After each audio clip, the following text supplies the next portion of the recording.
이스라엘 사람들의 불평과 죄가 많음에도 불구하고 하나님은 변함없이 하나님의 약속을 지키는 모습을 보게 됩니다. 이게 참 하나님의 은혜이고 사랑인 것 같아요. 진짜 사랑은 변하지 않습니다. 진실한 사랑은 흔들리지 않는 것이지요. 그러나 우리가 그 사랑의 중심이 아니라 외부적인 것 혹은 조건적인 것을 따지게 되면 우리는 흔들릴 수밖에 없습니다. 이스라엘 사람들이 그렇게 조건을 상황 혹은 그러한 상황에 따라 그들의 마음이 흔들렸던 것과는 반대로 하나님은 이스라엘 자체를 사랑하시고 존귀히 여기셨다라는 거예요. 그래서 그 마음은 변하지가 않는 거예요. 그래서 오늘 하나님은 오히려 이스라엘의 불순종과 혹은 그러한 배교의 현장에서도 하나님과 이스라엘이 끊기지 않고 이어질 수 있는 가장 중요한 그 핵심을 오늘 다시 이스라엘 사람들에게 알려주는 것입니다.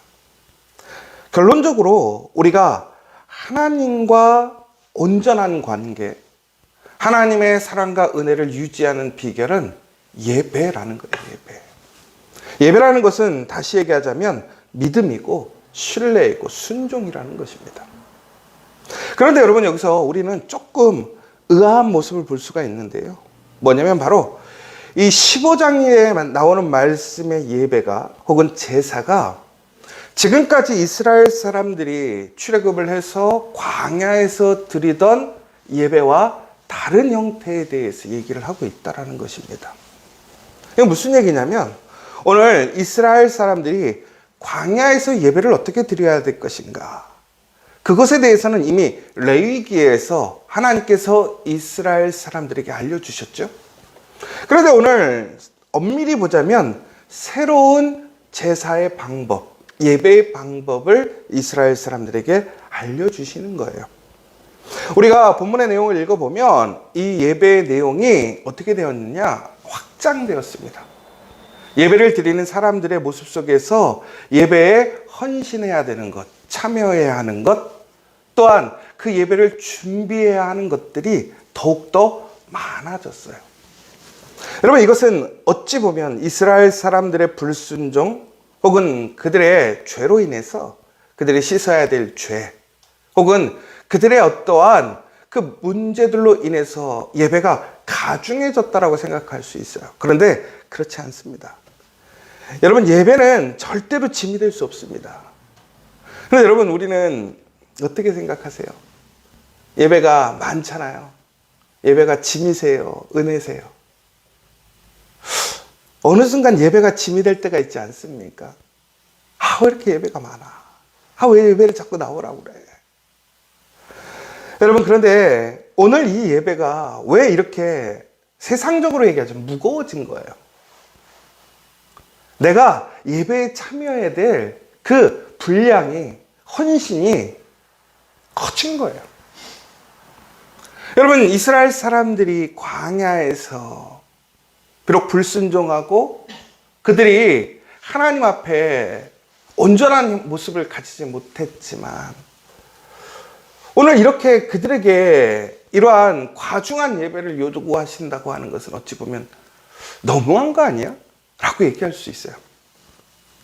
그런데 여러분, 여기서 오늘 우리가 15장의 내용에서 분명히 기억해야 될 것은 이 15장의 예배는 광야에서 드리는 예배가 아니라 가나안에서 드리는 예배입니다. 여러분, 지금 이스라엘 사람들은 광야에서 가나안에 들어가지 못했어요. 그리고 그들의 불순종, 믿음 없음을 통해서 40년을 방황했습니다. 그런데 이스라엘 사람에게 하나님은 지금 그들에게 정죄하고 심판하고 하나님의 약속을 거둬들이는 것이 아니라 하나님의 약속이 유효함을 다시 얘기하시는 거예요. 더 나아가서 이스라엘 사람들에게 오늘 가나안에 들어가서 하나님께 예배에 대한 그 모습을 이야기하고 있다고 하는 것은 무슨 얘기입니까? 그들에게 소망이 있다라는 거예요. 결론으로 무슨 얘기냐? 이스라엘 사람들은 가나안에 들어간다? 들어가지 않는다? 들어간다라는 거예요. 하나님은 오늘 이스라엘 사람들의 그 기나긴 끝나지 않을 것 같던 그 방황이 이제 끝나고 가나안으로 들어가게 되심을 이스라엘 사람들에게 선포하시는 거예요. 무엇을 통해서? 예배를 통해서. 여러분, 여기서 우리가 참 중요한 포인트가 있어요. 우리가 속된 예로 우리가 엉키고 풀리지 않는 문제 어디서 해결해야 될까요? 바로 예배라는 거예요. 예배를 통해서 풀리는 거예요. 예배를 통해서 소망이 생기는 것이고 예배를 통해서 새로운 시작이 이루어지는 거예요. 여러분, 예배를 사모하십시오. 오늘 내가 드릴 수 있는 예배에 집중하시고 내가 하나님 앞에 부름받은 그 가나안을 향해 나아가는 예배의 모습으로 성장해야 한다는 거예요. 오늘 나의 모습에 드릴 수 있는 최선의 예배에만 머무르는 것이 아니라 하나님이 기뻐하실, 하나님께서 향기롭게 여기실 예배로 우리는 어떻게 해야 된다는 거예요? 나아가야 한다는 거예요. 그런데 오늘 왜 이 예배의 모습이 왜 확장되어지고 이스라엘 사람들의 헌신이 커졌을까? 속된 예로 죄의 값일까요? 제가 우리 교육자들과 수련회를 갔다 오다가 이제 우리 설악산에 그 답사를 갔었거든요. 교육자 수련회 때문에. 그런데 이제 거기에 보면 절이 많잖아요. 근데 이제 우리가 이제 절 같은 어떤 얘기를 하다가 그런 얘기를 했어요. 이제 우리가 뭐 누군가 돌아가시면 예배를 드리잖아요. 그런데 우리는 기독교에서는 예배를 드릴 때 무엇인가 돈을 요청하거나 무슨 예배를 드리는 비용이 청구되지는 않습니다. 그런데 불교에서는 예배를 드릴 때마다 이런 어떤 예배의 비용이 정해져 있어요. 그러니까 이게 좀 그게 이제 저는 그렇게 봐요. 그 사람들의 어떤 이해 측면에서는 그게 정성인 거죠. 정성의 값이 정성값. 그러면 뭐든지 세상에는 그거에 대한 대가가 지불되어지는 것이 이치인 것 같아요. 그런데 우리가 왜 예수님을 정말 놀랍게 여기는 거냐면 값없이 우리에게 그 생명을 주신 거예요. 우리에게 구원을 주셨다라는 거예요. 근데 세상에 그런 것이 없더라는 거죠. 여러분, 그런데 하나님이 마찬가지예요. 이스라엘 사람들에게 죄의 용서에 대한 값을 요청한 것이 아니란 말이에요. 혹은 그것을 통해서 죄가 얼마나 크고 어려운 것인지 예배의 가치를 그러한 어떤 비용이나 헌신으로 깨닫게 하시려는 것이 아니라 오히려 오늘 이 예배에 책임이 커지고 그 영역이 확장되었다라는 것은 하나님의 더 큰 축복이 주어졌다라는 거예요. 무슨 얘기냐? 오늘 광야에서 드릴 수 없었던 제물들이 오늘 이 예배에 첨가됩니다. 그럼 그것들을 거기서 어떻게 구할 수 있느냐? 광야에서는 구할 수 없어요. 어디에서 구할 수 있는 거예요? 가나안에서 구할 수 있는 거예요. 그럼 이거 무슨 얘기냐면 하나님께서 지금까지 이스라엘 사람들이 먹거나 사용하지 못했던 그들이 소유하지 못했던 것들을 가나안에서 어떻게 된다는 거예요? 누리게 하시는 거예요. 갖게 하시는 거예요. 그러니까 하나님께 예배를 드릴 때, 하나님께 헌신하게 될 때에 우리의 그 헌신의 폭이 커질 수 있어요. 그러나 그 헌신의 폭이 나의 노력, 나의 의지로 드리는 것이 아니라 하나님께서 나의 주심을 통해서 내가 헌신할 수 있는 것이고 하나님이 공급하심으로 내가 하나님께 참여할 수 있는 것이지 나의 의로움이나 나의 믿음으로 내가 예배를 드리는 것이 아니라는 거예요. 오늘 민수기 15장의 내용은 뭐냐면 하나님께서 우리에게 더 큰 은혜의 예배, 하나님과의 더 향기로운 관계를 만들어 가시는데 그것은 이스라엘 사람들이 만들어내는 것이 아니라 하나님께서 예비하신 것을 통해서 그 예비하심을 믿고 참여하는 자들에게 주어지더라는 거예요. 여러분, 오늘 우리가 드려야 될 예배가 있어요. 또한 하나님 앞에 그 말씀을 따라가야 되거나 혹은 순종하거나 우리가 헌신해야 될 때, 오늘 우리는 우리의 상황을 기준으로 우리의 최선을 드리면서도 어쩔 때는 벅차고 힘들 때가 있어요. 여러분, 그러나 하나님께서 우리에게 그렇게 하나님께 예배할 수 있는, 혹은 하나님 앞에 헌신하고 하나님의 일에 참여할 수 있는 기회를 주셨다고 하는 것은, 다시 얘기하자면 하나님께서 이미 우리에게 허락하시고 준비하셨다는 사실입니다. 그 믿음으로 향기 나는 제사를 준비하는 우리 믿음의 성도들 되시길 간절히 축원합니다. 여러분, 그런데 여기서 우리가 그렇다면 이 예배를 드릴 때 가장 중요한 게 뭘까라는 생각을 좀 해보셔야 돼요. 우선 1차적으로는 우리는 하나님이 원하시는 것을 드려야 돼요. 하나님이 말씀하신 대로. 예배는 여러분, 내가 원하는 방식, 내가 아름다운 방식이 아니에요.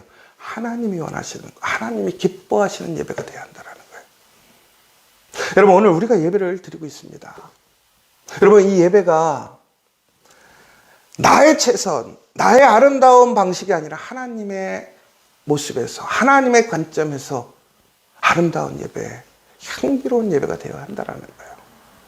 더 나아가서 어제의 예배를 오늘 동일하게 드리는 것이 중요한 것도 있죠. 그러나 더 중요한 것은 오늘이 아닌 또한 내일까지도 하나님께서 이 예배를 통해서 향기나게 하실 그 예배가 있더라는 거예요. 그럼 우리는 어떻게 해야 되느냐? 그 예배를 항상 소망하고 하나님의 인도하심을 따라가면서 하나님께서 우리에게 말씀하시는 그 예배에 참여할 수 있는 사람이 되어야 한다는 거예요. 그런데 오늘 이 절차적인 예배 또 한 가지 예배의 형식들 중에 여러 가지의 방식들이 나오는데 그 중에서 중요한 게 화제가 있습니다. 여러분, 화제는 무엇이냐? 바로 불에 태워드리는 것입니다. 이거 무슨 얘기입니까? 불로 태워드린다라는 것은 내 것이 아니고 뭐 한다라는 거예요? 전부 하나님께 드린다라는 거예요. 그래서 여러분, 오늘 이 예배의 가장 핵심적인 구절들이 있어요. 뭐냐면 하나님 앞에 향기로운 예배가 되어야 된다고 되어 있어요. 나를 태워드리고 나를 드릴 때, 나의 전부를 드릴 때 어떻게 되느냐? 향기가 나는 거예요. 아름다운 향기가 나는 거예요. 더 나아가서는 여러분, 소제라는 것이 있습니다. 소제라는 것은 뭐냐? 밀가루로 드리는 제사예요. 이게 바로 가나안에 들어가는 축복이에요. 광야에서는 절대로 그들은 밀을 키울 수 없었습니다. 그러나 그들이 가나안에 들어가자 그들은 밀가루를 얻게 됩니다. 그런데 그 소제는 밀가루를 아주 곱게 빻는 거예요. 무엇입니까? 자신을 철저하게 부정하고 갈아들이는 거예요. 고운 가루가 되는 거예요. 오직 자기를 부인하고 하나님만을 바라보는 거예요. 여러분, 그런데 혹시 이렇게 깨 갈아보셨어요? 갈면 어떻게 돼요? 냄새가 그렇게 좋아요. 여러분, 내가 죽는 것 같죠? 갈려가는 것 같죠? 그런데 그것이 향기로운 예배가 되는 거예요. 여러분, 또한 무엇이라고 되어 있냐면 거제를 드리라고 되어 있어요. 거제는 뭐냐면 이렇게 올려드리는 거예요. 여러분, 이것은 무엇입니까? 결국에는 하나님께 영광을 돌려드리는 거예요. 그러니까 예배의 어떠한 형식과 절차도 중요하지만 그 핵심은 뭐냐면 나의 전부를, 나를 겸손하게 갈아서 온전하게 하나님께 드리는 게 예배라는 거예요. 그리고 그 예배의 모습 속에서 하나님이 요청하시는 더욱더 향기나게 하시는 일들이 있더라는 거예요. 그러니까 여러분, 우리가 예배를 드림으로 인해서 우리에게 가중되어지는 책임이 있어요. 그런데 그 책임이라는 것이 결국은 무엇을 위한 것이냐면 바로 우리가 하나님께 예배 드리는 그 예배가 더욱더 향기롭게 만드는 것이라는 거예요. 오늘 우리는 간혹 새벽 예배, 수요 예배 혹은 주일의 예배를 힘들어하고 어려워할 때가 있어요. 그리고 우리가 무엇인가 예배를 더욱더 드리고 준비하고 헌신해야 될 때 상당히 불편하고 힘들어할 때가 있어요. 여러분, 그러나 그것이 은혜요 복인 것을 기억하십시오. 그것을 통해서 우리가 향기로운 제사가 돼야 돼요. 오늘 우리는 우리의 예배가 향기롭게 되어져 있는지, 더 나아가 하나님께서 우리를 더욱더 향기롭게 하시는 일에 우리는 두려워하거나 우리는 그것을 부담스러워하는지. 여러분, 부담스러워하거나 두려워하지 마십시오. 오히려 기쁨으로 그 예배에 참여하게 될 때 우리는 더욱더 하나님과 견고한 믿음의 관계를 다시 세우는 것이고, 하나님을 더욱더 향기롭게, 하나님이 기뻐 받으시는 예배가 되는 거예요. 바로 그 가운데 하나님의 약속이 성취되는 것이고, 하나님의 은혜, 그 놀라운 하나님의 은혜와 사랑이 충만해지는 거예요. 오늘 우리 믿음의 성도들, 그 은혜의 복을 누리는, 그 향기를 나타내고 그 향기를 퍼뜨리는 우리 믿음의 성도들 되시기를 간절히 소망합니다. 이 시간 우리 함께 기도했으면 좋겠습니다. 여러분, 제사에는 피와 땀과 향기가 들어가야 돼요. 여러분, 하나님께 예배한다라는 것에 피와 땀과 향기가 있습니까? 여러분, 간혹 어쩔 때는 우리가 너무나 우리가 할 수 없는 것이라고 생각해요. 여러분, 하나님께 예배할 때 하나님께서 그 예배를 향기롭게 드릴 수 있게 준비하심을 기억하십시오. 그것을 소망해야 돼요. 그것을 잃어버리지 않아야 돼요. 그것이 바로 광야의 삶을 끝내고 가나안으로 나아가는 복된 비결이에요. 아직도 돌기를 원하십니까? 아니면 이제는 하나님의 약속의 땅으로 들어가기를 원하십니까? 진실하게 그 하나님의 약속을 믿고 오늘 내가 그 예배에 한 사람의 그 향기가 되기를 소망하고 작정한다면 반드시 그 예배는 하나님이 기뻐하시는 예배, 하나님이 받으시는 예배, 하나님의 영광을 나타내는 예배가 될 줄 믿습니다. 우리 지저처치, 또 여러분의 삶, 여러분의 가정 일터가 그 예배가 되기를 원합니다. 오늘 이 시간 우리 다시 한번 하나님 앞에 내가 그렇게 예배드리지 못하고 있었다면 우리 철저히 회개하고 하나님 앞에 예배드릴 수 있는 우리가 될 수 있도록, 무엇보다 우리가 드리는 예배가 더욱더 향기롭게, 더욱더 하나님 기뻐하시는 예배가 될 수 있도록 이제 광야의 예배가 아니라 가나안의 예배를 소망하고 그것을 위해 더욱더 우리는 많은 향기를 낼 수 있도록 우리가 기쁨으로 헌신하고 참여할 수 있는 우리가 될 수 있도록, 그것이 봄임을 우리가, 그것이 복임을 우리가 고백할 수 있는 예배가 될 수 있도록 기도해 주시고, 특별히 이번 4월 우리가 사명을 맡김, 정말 하나님께서 우리를 부르신 사명이 무엇인지 분별하여 그것을 하나님께 예배로 드릴 수 있는 우리가 될 수 있도록, 또 우리 모든 교우들 영혼간에 강건하고 육체적으로 강건하고 또한 여러 가지 경제적으로 어려운 상황 속에서 가정과 일터를 지켜달라고, 또 이 나라 이 민족을 하나님 믿음 안에서 다시 강건하게 지켜달라고 이 시간 함께 기도하고 우리 기도의 시간으로 나아가겠습니다. 우리 주기도문으로 마치도록 하겠습니다. 하늘에 계신 우리 아버지, 아버지의 이름을 거룩하게 하시며 아버지의 나라가 오게 하시며 아버지의 뜻이 하늘에서와 같이 땅에서도 이루어지게 하소서. 오늘 우리에게 일용할 양식을 주시고 우리가 우리에게 잘못한 사람을 용서하여 준 것 같이 우리 죄를 용서하여 주시고 우리를 시험에 빠지지 않게 하시고 악에서 구하소서. 나라와 권능과 영광이 영원히 아버지의 것입니다. 아멘.